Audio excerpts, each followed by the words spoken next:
terlibat dalam menyuarakan hak-hak masyarakat tertindas gitu, dan tentu terlibat dalam hal banyak kebaikan lainnya. Pemimpin itu adalah seni mengelola cita-cita dan harapan. Kita hari ini tuh hidup di tengah digitalisasi yang begitu besar. Kita seberapa siap mengorbankan sesuatu yang ada di diri kita? Halo Sapanizen, selamat datang kembali di podcast Sapanesia, ruang kolaborasi untuk kita berbagi cerita, inspirasi, dan juga aksi nyata. Nah, di sini aku Trea yang akan menemani kalian semua untuk beberapa menit ke depan di podcast Sapanesia. Nah, hari ini kita bakal bedah topik yang sering banget diomongin orang, tapi nggak semua orang tahu dapur prosesnya, yaitu tentang kepemimpinan. Nah, pemimpin itu nggak lahir begitu aja nih teman-teman, tapi juga dibentuk oleh proses yang panjang. Nah, narasumber kali ini adalah bukti nyata dari kalimat proses itu tidak mengkhianati hasil gitu ya. Beliau ini punya rekam jejak yang luar biasa di dunia pergerakan mahasiswa. Perkenalkan profil dari Mas Adistra Ayub. Beliau adalah Ketua Umum Forum Ukhuwah dan Studi Islam Fakultas Pertanian UNS 2021, Presiden BEM FP UNS 2022, Ketua Umum kami UNS 2023, dan saat ini mengemban amanah sebagai Ketua Umum kami Daerah Solo Raya periode tahun 2025-2026. Luar biasa banget ya track recordnya teman-teman. Nah, langsung aja kita sapa nih Mas Adistra Ayub. Halo Mas Adistra, apa kabar? Alhamdulillah, Mbak. Sehat, harus semangat Sehat, pokoknya. harus walaupun hujan tetap harus semangat ya Mas ya. Terapnas. Kalau boleh tahu nih akhir-akhir ini kesibukannya apa nih Mas? Ya Mbak, saat ini saya dapat amanah membantu proyek penelitian dosen gitu. Terus kemudian juga karena saya lulusan peternakan Mbak, Iya. saya juga sedang merintis peternakan di rumah gitu. Domba-domba lah kira-kira Oh seperti itu. iya. Nah, Mas Destra nih ya, sebelum kita bahas nih soal kepemimpinan, mungkin ada teman-teman Sapanizen di luar sana mungkin yang belum tahu atau mungkin yang ingin tahu lebih dalam nih, bisa nggak sih dijelaskan apa sih itu Mas Kami Solo? Terus fokus gerakannya tuh pada apa dan juga bagaimana peran Kami Solo ini di tengah dinamika mahasiswa di Solo saat ini gitu Mas? Ya, jadi kami itu kan kepanjangannya Kesatuan Aksi Mahasiswa Muslim Indonesia. Itu lahir dari gerakan dakwah kampus pada era akhir Orde Baru, menyikapi atas krisis multidimensi pada waktu itu.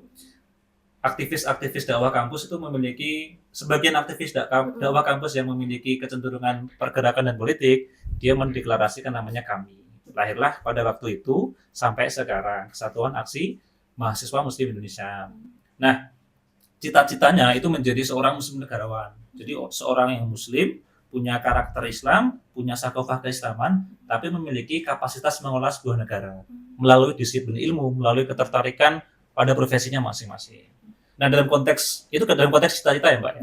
Dalam konteks gerakan, ya kita mewajibkan diri untuk terlibat dalam konstelasi gerakan. Kalau di kampus ya sejauh ini kan ada hanya di beberapa kampus ya kayak UNS, UIN gitu ya. Ya kan, maka alangkah lebih baik ya kader-kader kami, teman-teman kami itu juga terlibat dalam konstelasi politik yang ada di kampus itu. Kalau dalam konteks Solo Raya, saat ini saya yang sedang beramanah di Solo Raya, maka saya membuat setting organisasi kami daerah Solo Raya ini, Kamda Solo ini, juga harus terlibat dalam konstelasi gerakan yang ada di Solo, terlibat dalam pencerdasan isu kepada masyarakat, terlibat dalam menyuarakan hak-hak masyarakat tertindas gitu, dan tentu terlibat dalam hal banyak kebaikan lainnya.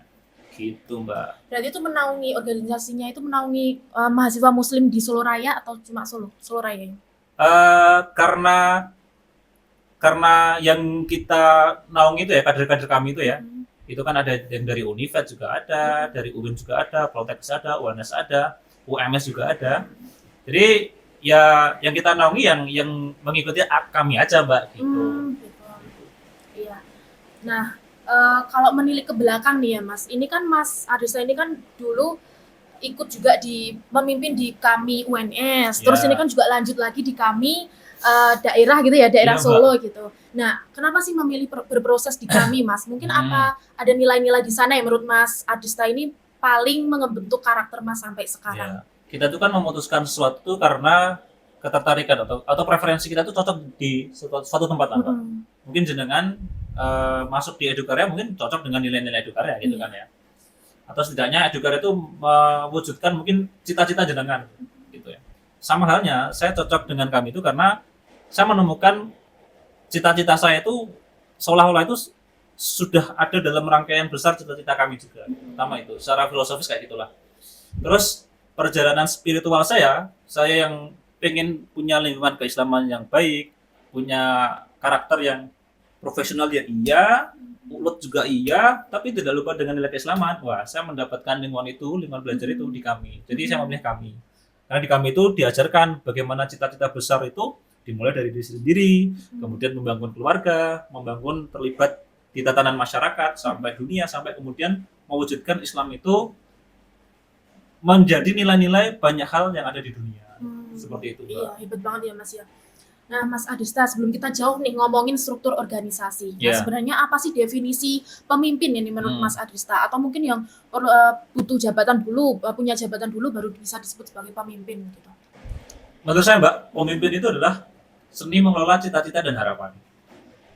Pemimpin itu kalau tidak mampu mengelola cita-cita dan harapan, maka dia tidak akan memiliki entitas yang dia dipimpin. Kalau dalam kacamata struktural ya, gitu ya. Kan ketua itu mesti punya satu organisasi, satu gerbong gitu ya. Kalau ketua ini nggak mampu mengelola cita-cita dan harapan dari organisasinya, cita-cita dan harapan dari staf dan pengurusnya, maka tentu dia gagal akan menjadi seorang pemimpin. Jadi pertama, pemimpin itu adalah seni mengelola cita-cita dan harapan. Tapi untuk melangkah menjadi seorang pemimpin struktural atau kemudian pada posisi struktural ini, Mbak, menurut saya itu terlalu jauh juga kalau bicara apakah diri sendiri itu pemimpin. Jelas, karena diri sendiri itu juga pemimpin gitu. Jadi peran pemimpin itu ya nggak perlu jauh-jauh menjadi ketua tertentu gitu. Bisa dari diri sendiri itu sudah menjadi pemimpin. Bagi saya seperti itu, Mbak. Karena pemimpin itu ya yang diajarkan kepada saya oleh guru saya, ya kita bisa mengelola diri sendiri, kita selesai dengan urusan kita sendiri. Kalau kita anak kuliah ya selesai dengan kuliah kita, tertib dengan kuliah kita. Kalau kita anak organisasi kita juga tidak mengganggu kuliah, semua bisa jalan bareng. Kalau saat ini sudah bekerja, pekerjaan kita juga sukses, lancar, pun kita masih bisa mengelola organisasi. Nah itu, jadi kita bisa selesai dengan diri sendiri. Artinya apa? Pemimpin itu dari diri sendiri. Gitu. Berarti itu pemimpin itu berasal dari diri kita sendiri ya Mas ya. Betul. Jadi nggak harus punya jabatan dulu baru bisa disebut sebagai pemimpin gitu Ya ya. itu menurut saya gitu, Mbak. Iya. Nah, melihat profil Mas Adista ini kan Mas ini kan kayak naik tangga gitu ya. Dari awalnya memimpin tingkat fakultas dulu, kemudian lanjut tingkat universitas, kampus gitu ya. Kemudian sampai saat ini tingkat daerah gitu. Nah, apa sih perbedaan tantangan yang paling Mas rasakan gitu ketika memimpin di lingkup kecil dibandingkan dengan lingkup daerah yang mungkin cakupannya lebih luas lagi gitu, Mas? Ya, pertama heterogensi organisasi itu memiliki karakter masing-masing ya. Kayak misalkan saya dulu pernah belajar di FUSI itu kayak lembaga dakwah fakultas itu dia tidak cukup heterogen lah orang-orangnya. Karena mungkin ya orang-orang LDF itu orang yang suka ngaji, suka ibadah, tapi pengen sregep kuliah, kira-kira seperti itu ya. Jadi dia nggak terlalu banyak pengen sesuatu gitu ya.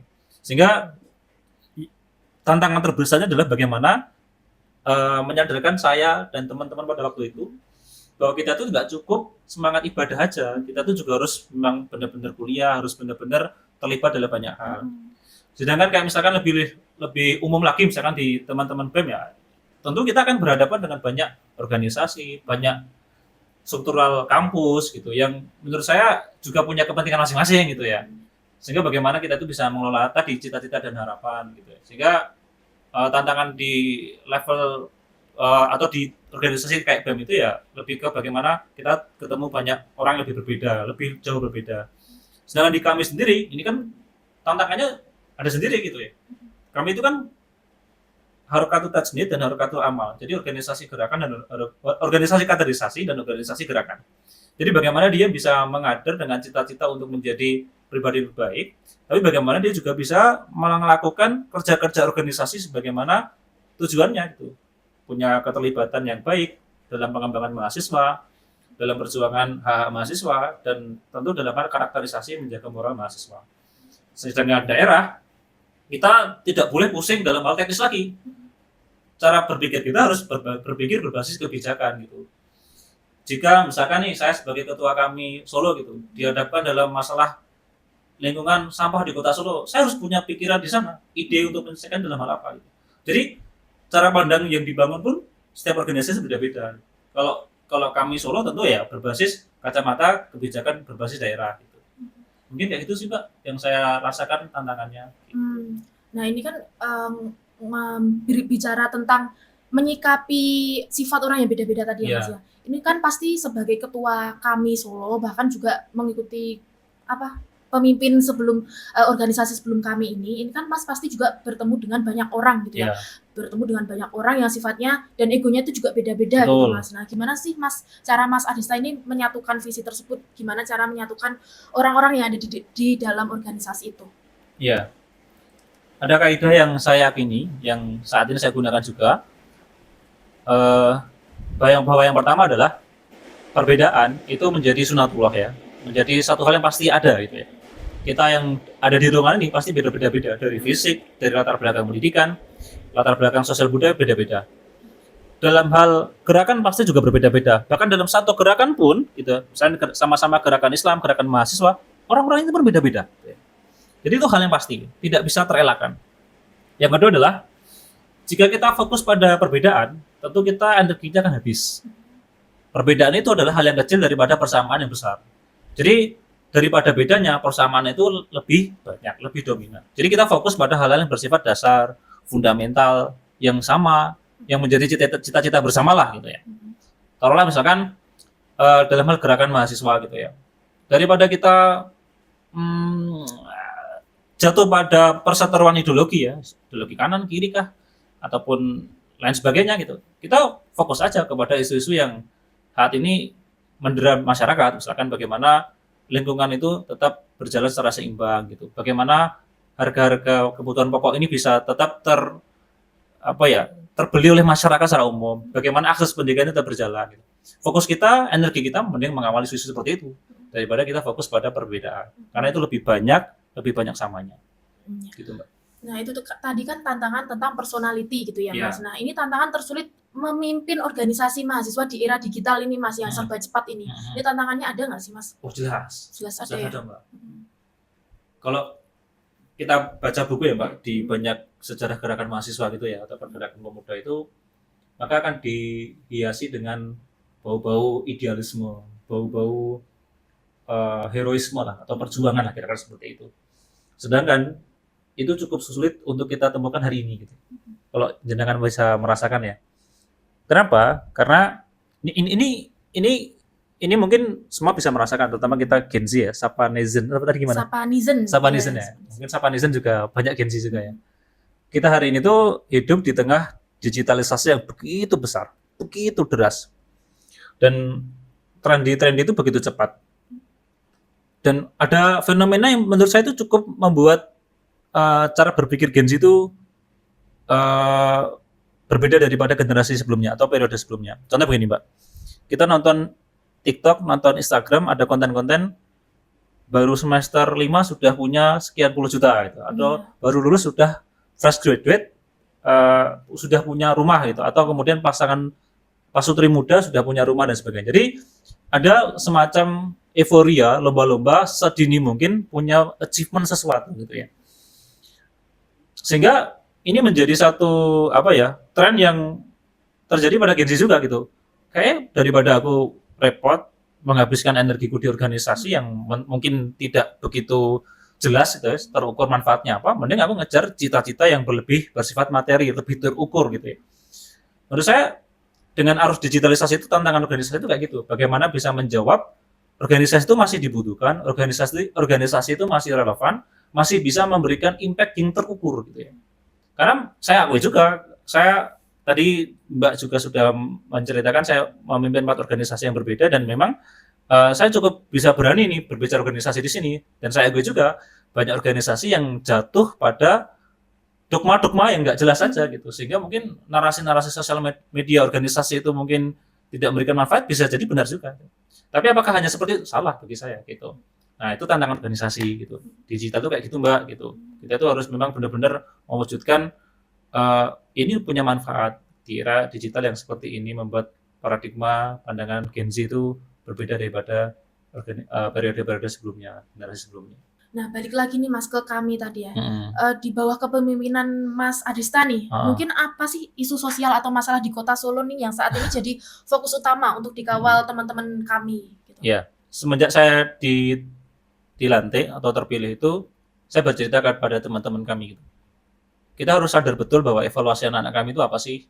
Biasanya tuh banyak teman-teman gerakan itu merasa anak kami itu cukup eksklusif atau tertutup. Maka ketika saya menjadi ketua kami saat ini, fokus saya itu jangan muluk-muluk dulu, tapi bagaimana anak kami itu bisa lebih inklusif, bisa lebih terlibat dalam banyak gerakan sosial yang ada di kota Solo, bisa lebih berani percaya diri ketika bertemu dengan gerakan-gerakan lain. Karena tadi Mbak, isu kita itu sama, banyak gitu. Dan lebih daripada kita berbeda membuat gerakan sendiri, lebih baik kita gabung dan benar-benar menyolidkan. Nah, saya pengen membekali kepercayaan diri anak-anak kami di situ. Jadi secara output mungkin isu tertentu kita tidak menuangkan dalam bentuk proker ya Mbak. Kita harus fokus ke isu A, B, C. Tapi bagaimana saya mewujudkan anak-anak kami itu lebih percaya diri dan lebih inklusif aja gitu dalam gerakan yang ada di Solo Raya gitu. Dan alhamdulillah bagi saya sedikit demi sedikit itu bisa terwujud gitu. Nah, kan kalau lihat ke belakang lagi kan Mas, itu Hmm, kan dulu kan seorang mahasiswa ya, aktif berorganisasi juga gitu, bahkan nggak cuma satu organisasi Mas, ya, berbagai organisasi gitu loh. betul. Nah ini apakah, gimana sih Mas ini Hmm, membagi waktu akademiknya, organisasi, bahkan juga waktu untuk pribadi Mas sendiri hmm, gitu, apakah ada tips manajemen gitu ala Mas hmm. Adrista sendiri? Oh ini cukup susah ya. Eh Ya, itu jadi momok ya. Siapa sih di antara kita yang nggak pengen akademik lancar, pengalaman organisasi punya, pengalaman magang juga punya gitu. Pasti kan semua punya ya. Tapi yang jarang untuk kita sadar itu bahwa kita seberapa sih yang mengorbankan sesuatu yang ada di diri kita gitu ya. Eh, saya meyakini multi multitasking itu bisa tapi multifokus nggak bisa. Jadi eh, kita bisa mengajarkan banyak hal tapi tidak dalam satu waktu. Ini gitu. Menurut saya kayak gitu. Atau mungkin kalau penafsiran saya salah ya nanti bisa dibenarkan ya. Tapi intinya mungkin di waktu yang selama kuliah ini mungkin kita bisa organisasi, bisa berkomunitas, bisa akademik, bisa lomba itu bisa. Tapi menurut saya tidak dalam satu waktu. Makanya kalau misalkan saya bercerita nih kepada teman-teman yang pengen tahu gimana tuh gambaran di kampus itu ya. Maka biasanya saya membagi beberapa babak ya. Babak pertama itu kita pencarian dari diri gitu. Mungkin tahun pertama kalau ikut lomba ya dikencengkan, ikut lombanya, organisasi dan sebagainya. Tahun kedua mulai dikerucutkan, mulai difokuskan, fokus akademik, organisasi satu aja. Tahun ketiga fokus organisasi yang benar-benar pengen mendekatkan dengan cita-cita, dan tahun keempat bisa benar-benar fokus. Jadi menurut saya mahasiswa itu perlu mencoba sesuai dengan keinginannya. Cuman di waktu tertentu harus ada batasannya. Gitu. Dan bagi saya cara mudah untuk kemudian uh, manajemen ya pembagian itu ya kita pengen mau jadi apa dulu dimulai dari situ di kampus gitu. Kalau misalkan pengen jadi akademisi ya udah organisasi ya lupakan aja gitu. Fokus benar-benar perbanyak lomba, riset dan seterusnya. Kalau pengen jadi seorang pemimpin punya kualitas pemimpin ya fokus organisasi dan akademik uh, se- semaksimalnya tapi kemudian energinya tuh setelah akademik difokuskan ke organisasi. Jadi kalau terkait metodenya bebas Mbak. Saya pernah mencoba metode yang mencatat harian, oh nggak Iya. jalan itu. Saya pernah mencoba mencatat kuadran ya, penting tidak penting, penting mendesak gitu dan seterusnya itu nggak jalan. Tapi yang paling saya rasa paling jalan adalah bagaimana kita menempatkan aktivitas itu sesuai dengan porsinya. Saya selalu menyampaikan sampai saat ini Mbak kepada teman-teman kami juga, kalau saya menyampaikan kepada kader-kader kami yang masih mahasiswa, bahwa amanah kalian separuh lebih itu adalah kuliah, di bangku kuliah. Maka organisasi apapun yang kalian ikuti, jangan sampai mengganggu kuliahnya. Termasuk, saya ini kan sekarang jadi ketua kami Solo Mbak, dan Iya. kepengurusan saya itu kebanyakan ya fresh graduate yang sudah bekerja juga. Yang saya sampaikan kepada teman-teman pengurus juga itu seperti ini. Teman-teman, itu letakkan organisasi pada ruang yang telah teman-teman selesaikan kewajibannya. Jadi kalau kewajiban kita itu mentoknya segini ya taruhlah ya kalau kita buat ketinggian ya, maka tempatkan organisasi itu di atasnya, jangan di bawahnya. Pertama organisasi nggak maksimal, kerjaan juga nggak beres. Jadi citra buruk juga untuk kalian. Jadi saya membuat agenda rapat itu memang harus benar-benar ketika teman-teman pengurus itu sudah selesai dari kerjaannya masing-masing. Jadi ketahuilah lebih mengetahui aja sih, mengetahui terkait kewajiban prioritas gitu aja. Akhirnya metodenya itulah skala prioritas. Nah, di lain sisi manajemen waktu nih, ini kan ada nggak sih Mas, ini kebiasaan Mas Adista nih yang dilakukan untuk mengupgrade kapasitas diri, misalnya Hmm, baca buku tertentu atau mungkin diskusi-diskusi sama teman-teman lain gitu? hmm. Jelas baca buku, karena itu membuat cara kita lebih terstruktur dalam memikirkan ide, dalam menyampaikan sesuatu. Melatih kita untuk seperti itu. Kedua adalah bertemu dengan tokoh, entah itu guru kita, entah senior kita, atau yang kemudian lebih berpengalaman daripada kita. Yang ketiga, dengan adanya digitalisasi yang begitu marak hari ini, saya menyukai podcast, Mbak. Menyukai Nonton podcast, podcast, iya. itu nonton. Betah itu, Hmm. 50 menit, 1 jam. Saya nonton. Ini oh iya Mas, ini jadi kan Mas Adista ini kan jadi ketua daerah, pasti kan juga bakal ketemu sama banyak orang nih, terlebih juga mungkin juga banyak tokoh penting di Solo Iya, gitu iya, ya. iya. Nah, seberapa penting sih Mas menurut Mas Adista ini networking atau relasi gitu Hmm. untuk buat seorang pemimpin muda gitu? Hmm. Bagi saya sangat penting, Mbak. Eh, boleh dalam hal ini untuk pemimpin ya, tapi relasi itu kan sebagaimana nasihat yang baik ya. Iya, Silaturahmi akan memperpanjang rezeki ya. iya. Silaturahmi baik itu kan ya kita bisa bisa berkenalan, bisa saling mengetahui, saling mengingat gitu ya. Jadi dengan relasi berdasarkan silaturahmi tadi itu akan membuka banyak peluang, entah peluang bisnis, peluang pekerjaan, peluang kebaikan harapan bersama itu nyata terjadi. Atau setidaknya adalah bagaimana ketika kita eh, membutuhkan sesuatu ya. Ini contoh sederhananya kayak gini. Daftar beasiswa gitu ya. Daftar beasiswa biasanya butuh rekomendasi. Dengan kita Iya. memiliki relasi, kita lebih mudah dong gitu meminta rekomendasi dari para tokoh gitu. Dan relasi itu kan dibangun bukan atas oh kenalan WA cukup selesai enggak kan, Mhm. tapi menaikkan kapasitas, menaikkan frekuensi sehingga kita bisa masuk dalam forum-forum tertentu, masuk dalam dalam meja duduk tertentu gitu yang sehingga kemudian kita bisa melahirkan banyak relasi, pertemuan dengan orang gitu. Jadi ya itu melalui proses yang panjang juga gitu, dalam sesuai dengan relasi yang didapatkan sih. Ya, berarti sangat penting ya Mas Penting, relasi itu. penting, penting. Nah, selama berproses nih Mas, ini kan pasti juga pernah mengalami kegagalan gitu ya Ya, atau kesalahan terbesar gitu. Apa sih kegagalan terbesar mungkin atau ini hmm, kesalahan terbesar yang pernah Mas alami gitu dan gimana sih cara Mas bangkit dari itu? ya. Kalau dalam konteks organisasi, saya merasa paling bersalah itu ketika menjadi ketua kami UNS. Karena harusnya itu kan saya mulai mulai pengurus itu bulan Januari, terus selesai bulan Desember. Tapi bulan Oktober itu saya tinggal gitu. Karena saya harus ada belajar di Jepang gitu. Mmm, Jadi memang saya tinggal dan akhirnya kepengurusan tanpa ketua, ketuanya di Jepang, kira seperti itu. mhm, Itu iya, terjadi dinamika sedikit di internal organisasi, ada yang setuju, ada yang nggak setuju. Tapi pada intinya banyak kualitas organisasi yang harus saya turunkan. Kayak mhm, misalkan target pengadaran, target kerja-kerja organisasi amal, itu ya pada akhirnya sebisanya aja. Jadi kayak misalkan yang harusnya itu mungkin pengurus atau kader atau staf itu dapat experience lebih, mhm, tapi karena saya tinggal gitu, mhm. akhirnya mungkin dapatnya seadanya. Itu saya merasa bersalah pada waktu itu. Berarti selama studi di Jepang itu juga Mas masih menjabat sebagai ketua KMI Iya UNS gitu. gitu ya? Jadi iya, jadi LPGR itu ya di sana Oh, gitu. dari Saya sana. sempat pada waktu itu juga pada waktu itu juga eh saya juga menjabat sebagai pengurus Ikatan BEM Bertahan Indonesia gitu ya. Mhm, Pada waktu itu karena waktu itu liburan, saya main ski di Jepang itu dan kemudian sampai puncak gunung saya turun lagi hanya untuk apa coba LPGR nge-zoom. Yang lain itu sudah berjam-jam main-main tapi Iya, saya hanya mencuri sebentar harus LPGR mmm, menyampaikan program kerja yang LPGR program kerja saya mmm, gitu. Ya itu tanggung jawab juga sih. iya. Nah, Mas Adistra ini sebagai penutup nih, mungkin Heeh. apa sih pesan Mas buat anak muda yang mungkin sekarang masih minder nih, masih minder dan juga merasa aku nggak punya bakat nih di jadi pemimpin gitu. Gitu Ya. apa Mas? Kalau dalam konteks pemimpin struktural ya, kayaknya memang nggak semuanya harus jadi pemimpin struktural gitu ya. Cuma dalam konteks memimpin diri sendiri, kayak semua harus selesai dengan itu. Cita-citanya, terus kemudian kalau kita tahu keterbatasan kita, kita harus ngapain gitu ya.